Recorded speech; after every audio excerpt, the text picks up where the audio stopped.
Night had long settled over the world when Arden Krial reached the northern border, where mortal lands ended and the dominion of Verserys began. A cold wind howled across the barren plains, carrying with it the bitter tang of ash. Behind him, tied together on a single rope, moved 6 frail human souls. People with no time left, their bodies weakened by illness, their breath shallow.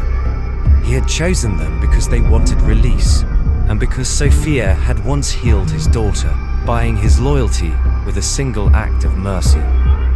He whispered as he rode, trembling, for Queen Sophia, for the realm. But even his own voice felt swallowed by the dark.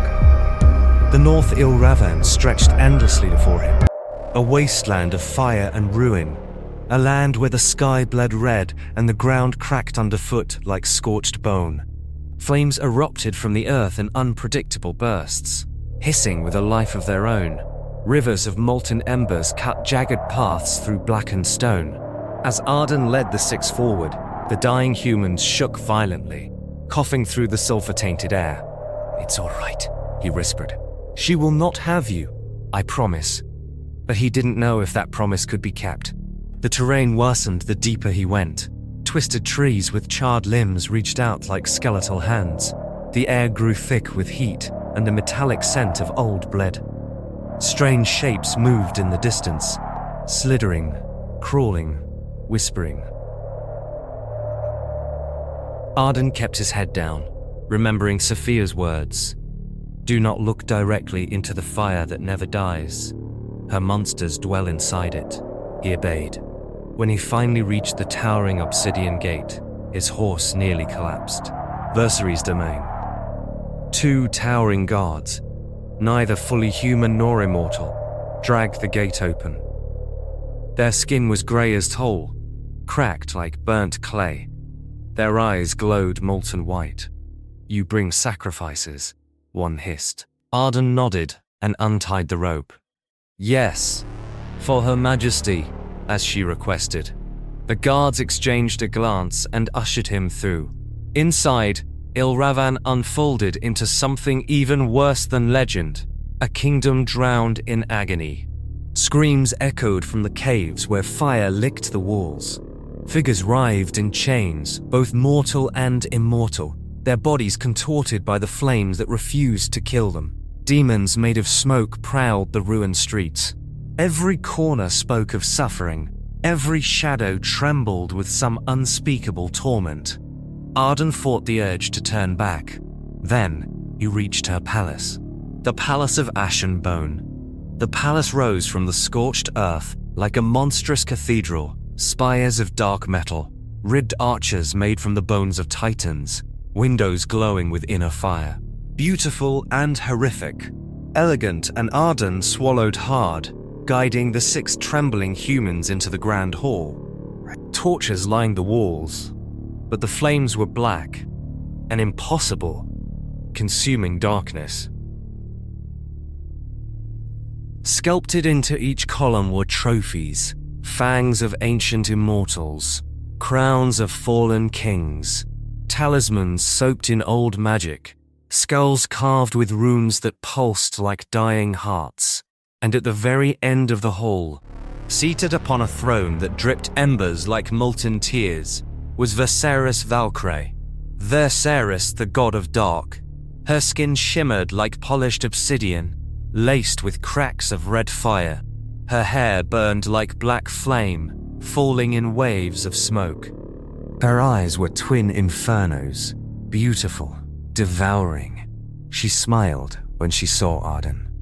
"A merchant," she said, voice soft as velvet, deadly as poison. "A brave one, to bring me gifts." Arden bowed low.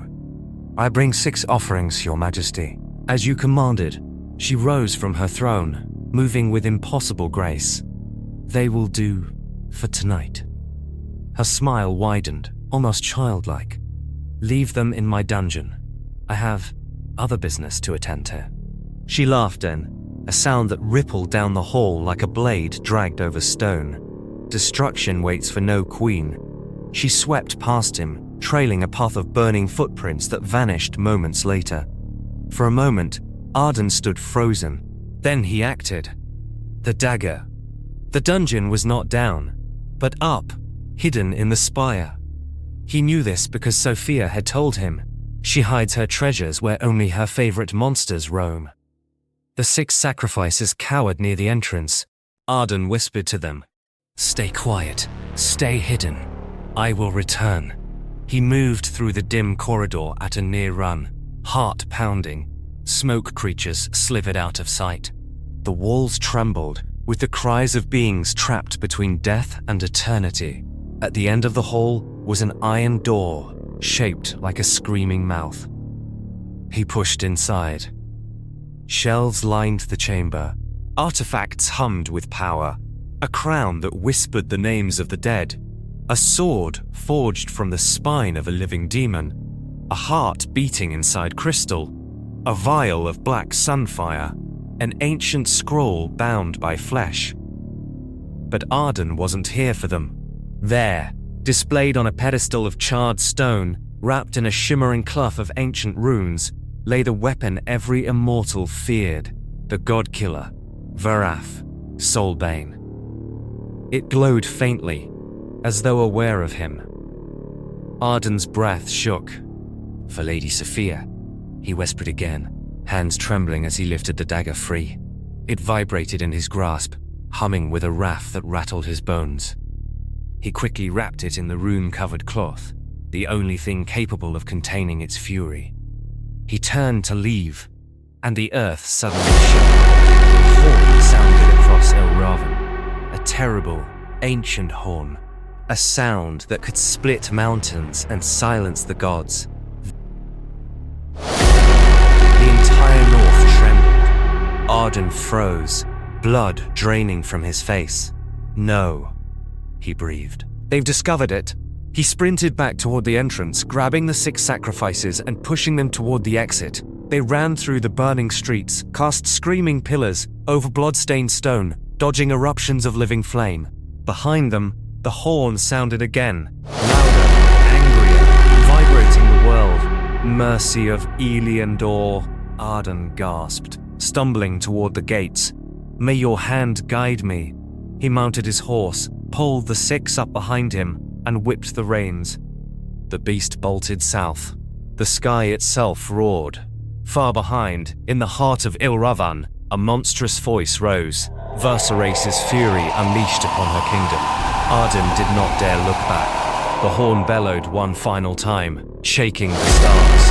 Arden whispered through clenched teeth as tears of terror streamed down his face.